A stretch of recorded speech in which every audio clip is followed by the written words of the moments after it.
The bigger your goal in the universe, the smaller your ego. And I know this sounds paradoxical, but just follow me for a second. Think about it.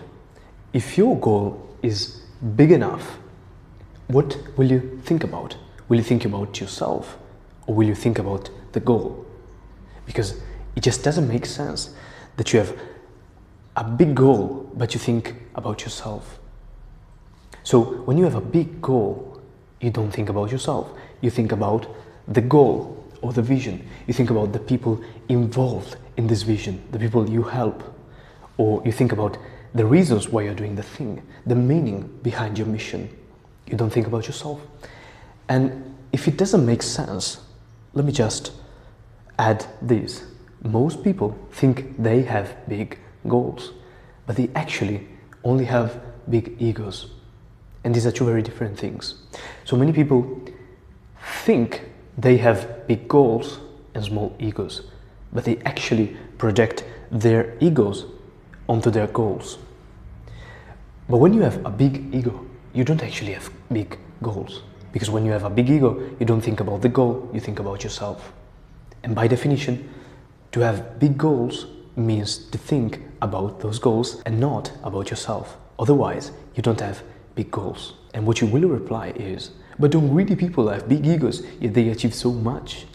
No, because achieving is different from accumulating. Greedy people accumulate stuff. Purposeful individuals seek impact. These are two very different things. So if we wanna draw this, a greedy person's goals look like this. They seem big, their achievements seem big, but it's actually all about their ego. Anything you see behind them, anything you see they have achieved is actually about themselves. It's not about their goals. Their goals are just a reflection of their ego.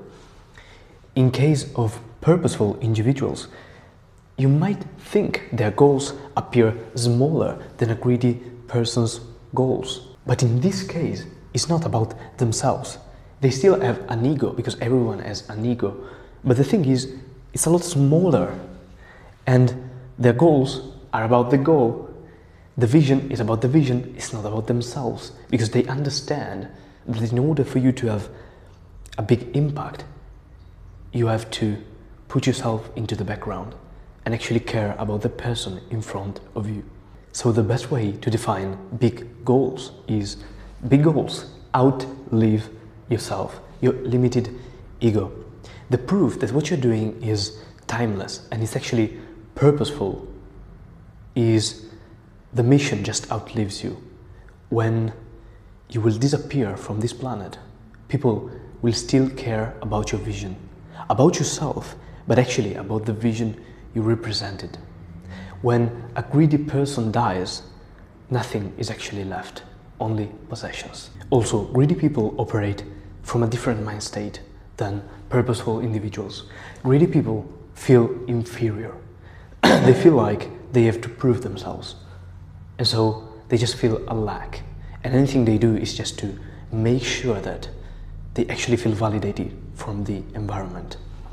Purposeful individuals feel full already before starting the mission.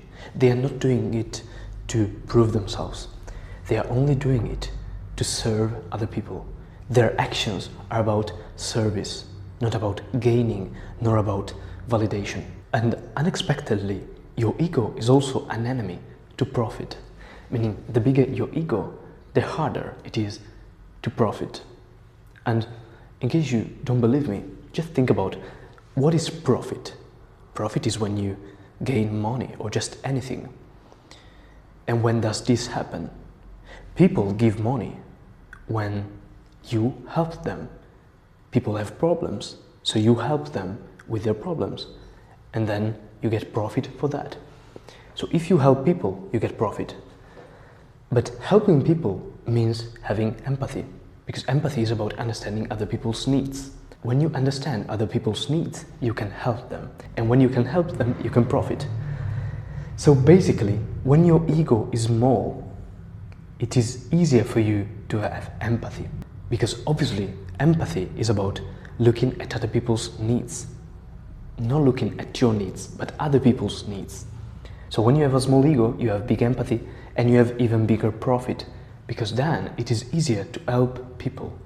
Instead, when you have a big ego, you have less empathy because you just care about yourself. And when you care about yourself, you don't help people, which means you also don't profit, if you like. I'm not saying that the goal of all of these is to profit, but even if you care about profit, you understand that the ego is something you want to work on, because if it's big enough, then you actually lose all the rest. And I'm not saying that you shouldn't have an ego. I'm just saying your ego shouldn't obstaculate you from understanding other people's needs. This is the rule. If you can't understand other people's needs, your ego is too big. But since this channel is about focus and flow state, let's just talk about that. Because flow state and focus in general requires killing your ego. And to prove this point, just picture this situation. Imagine you are immersed in something. You are in a flow state.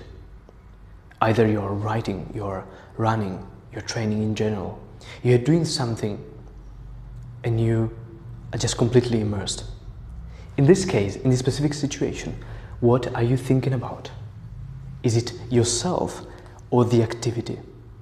Obviously, the activity, because flow by definition is immersion. Your ego disappears. You're only left with the activity you're doing. Your ego, yourself, you just become the action. So you'll realize that you can't be focused when you're thinking about yourself. And why would it be so? Well, just think about that.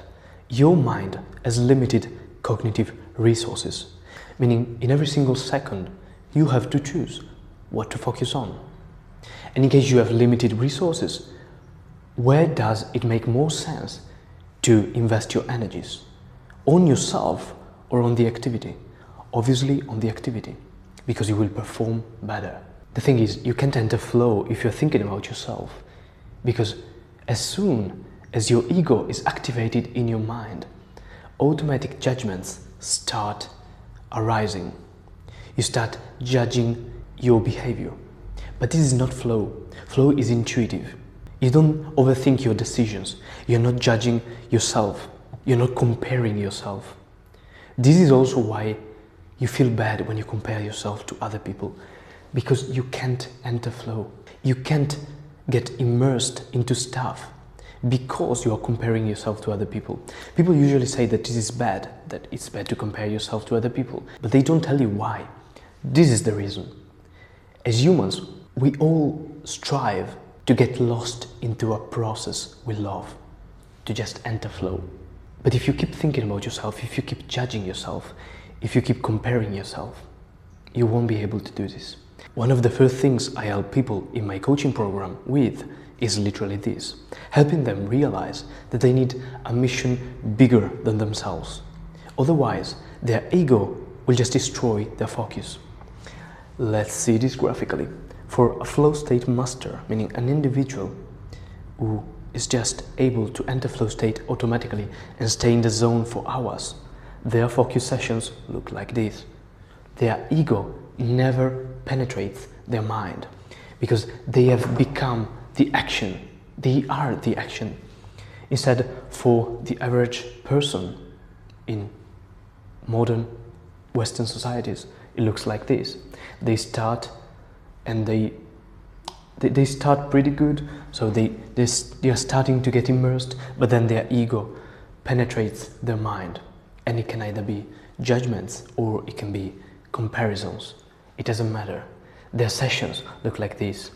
Their ego just keeps disturbing their sessions. So guys, I really hope this was useful to you, and in case you want more from me, you can check out my X or my newsletter. Both the links are down below. And in case you want to work with me one-on-one, you can comment down below the word flow state, or you can DM me flow on X, and I'll just send you more details. As usual, thank you for watching, and I'll see you in the next one.